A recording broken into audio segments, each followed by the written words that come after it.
My name is Isabella. Something terrible happened in my life.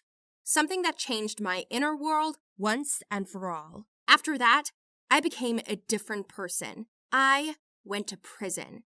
I was born into a well-to-do family. My parents worked. My sisters and I didn't need anything. I was the oldest. I never took part in the upbringing of the younger ones. In truth, I didn't care what was going on at home. My mother was always like a bee, rustling around the house, doing household chores, checking our lessons, diaries, keeping order, reading bedtime stories to the younger ones, but this was not for me. I was irritated by these supposed family evenings, dinners where people discussed how they spent the day. The perfect family, that's what everyone called us, but I wasn't one of them. The neighbors always looked at me warily, as if I were a venomous viper. I was only 17 years old, but I was already tired of life and needed some variety. I remember I went to a nightclub to have fun. There in the toilet, some girl asked me for lipstick. I was a little tipsy, so I didn't refuse the request. Her name was Stacy. She was bold-looking. She noticed me looking at her high-soled leather boots, tight pants, immodest corset, red hair, and tongue piercings. "Shall we trade? I'll give you a piercing, and you'll give me lipstick," she asked suddenly. I was terrified. How is it a piercing? A needle in your tongue? But I didn't want to look like a coward, so I agreed. Stacy removed the barbell, earring from her tongue, rummaged in her purse, and pulled out a special catheter needle, splashed vodka on it, and told me to open my mouth. I couldn't get my tongue out. My heart was pounding in my chest. I squeezed my eyes shut as hard as I could, and suddenly, a girl I didn't know grabbed my tongue, pulled it out to the maximum, and stuck a needle in it. "Ouch!" I squeaked. "Well, this is so much prettier," Stacy said, and ordered a cocktail for us. We've been friends ever since. My new friend once invited me to her home. There, she spent the whole night changing my image, painting my nails black, cutting off my long blonde hair and also dyeing it black. The piercing on my tongue was the final touch. And now, the new Isabella appeared before my family, having a nice breakfast in the morning. Dad spat out his coffee. Mom dropped the teapot from her hands, and my sister squeaked that Halloween wasn't coming soon. Chewing gum, I went to the table, kissed my dad on the forehead, grabbed the bacon from the plate, and said, "Stacy, come in." My friend came into the house in about the same outfit. All eyes were on her now. She came up to us. "Hi, Mr. and Mrs. Jones," she said, picking up a plate of pancakes from the table. Then we went to my room, waiting for a response from the shocked relatives. At home, I took a shower. Then we began a thorough wardrobe dissection. Within a few hours, almost all of my belongings were packed in trash bags. I needed to upgrade, so we went shopping. Now, my black and red clothes 100% reflected my taste. "You know, I think you helped me find myself. I'm happy about it," I once told her. She smiled back at me and told me that the fun was just ahead. We were getting ready for a party. It was called Initiation. I knew Stacy had her own group of friends. They were all just like her.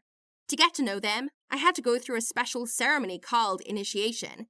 In this way, you can gain confidence in yourself. I was very interested in learning another side of life, an unusual one, unlike the one I had lived before. These guys weren't afraid to break the rules. They created them. The ceremony included a little entertainment. "Steal a can of beer from the market," they told me. That's it? A can of beer and that's it? I could have just bought it, but it turned out that the whole point is theft. I boldly went to the nearest store, took a beer from the refrigerator and hid it in my purse, but I didn't take into account the exit alarms, which yelled at the entire store that I was taking out unpaid goods. I shouted and ran as fast as I could from the guards. I had to run 3 blocks to get them behind me. I was so scared that for a second I even thought, why do I need to do this? But then everything was fine again. I brought the fucking can to the company's trailer. Everyone began to applaud me. Stacy asked if everything was all right and how I felt. I said that everything went smoothly and I wasn't scared at all. "Yeah, that's why you ran away in a second," her friend said, laughing. And then they showed me the video. It turns out they were filming me while I was on the mission. Nevertheless, I managed and was accepted into the company. We celebrated our victory with a stolen beer. I was happy. It seemed that being a bad girl was much more fun and cool. But it wasn't all a surprise. In the morning, I came home tired with a headache and the smell of alcohol from my mouth. My hair was soaked with the smell of cigarettes. My mother was standing on the doorstep in the street, waiting for me. Her loud, "Where have you been?" almost broke my brain. I said, "Mom, be quiet, please. Let me get some sleep, then we'll talk." My mother slapped my face in response to my boorish behavior.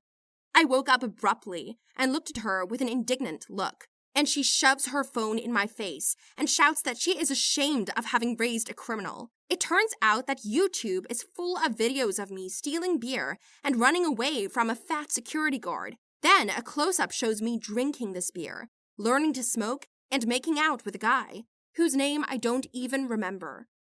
My mother shamed me, and she screamed at me in a way that the whole neighborhood seemed to hear. I went home and fell asleep. A few hours later, I was awakened by a noise outside my window. It turns out that the police had arrived. Yes, I was taken to the police station where I was supposed to spend a couple of days. My parents were offended and didn't even pay my bail. Dad was particularly angry and said I should sit there for a while. I can't believe it! Are you really going to leave me here? Will you leave your eldest daughter in jail?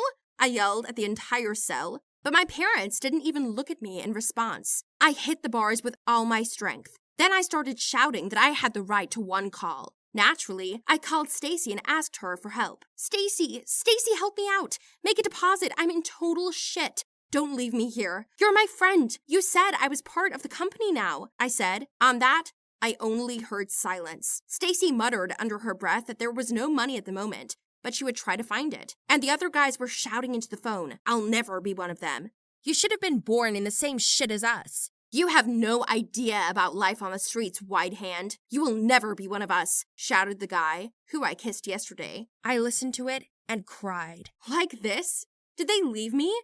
Does no one need me? Terribly upset with a sense of betrayal, I went back to the cell and sat down on the bench. What will happen now? Am I going to jail for stealing a can of beer? Suddenly, I looked around me and noticed what kind of people were sitting in the cells. With empty eyes, drooping, silent. They looked at me like an idiot. "Well, your fake friends have betrayed you, haven't they?" one man said, laughing. I sat down on the ground and began to cry. I thought that my life would finally be better, more interesting. I couldn't wait to show that I had become an independent, adult girl. Now everyone has turned their back on me. My father will never forgive me for this. Because I had set a very bad example for my sisters. When I calmed down a little, a prostitute woman spoke to me. She asked me what I was doing, and why. After listening to my revelations, she said that everything should be fine. Do you want to be like me? When you get out of prison, don't go home. They won't accept you there anyway. Better come to me. I will take you to work. You will entertain my clients and get a good tip for it, she told me. Horror. She looked disgusting. She was only 37 years old, and she looked 50.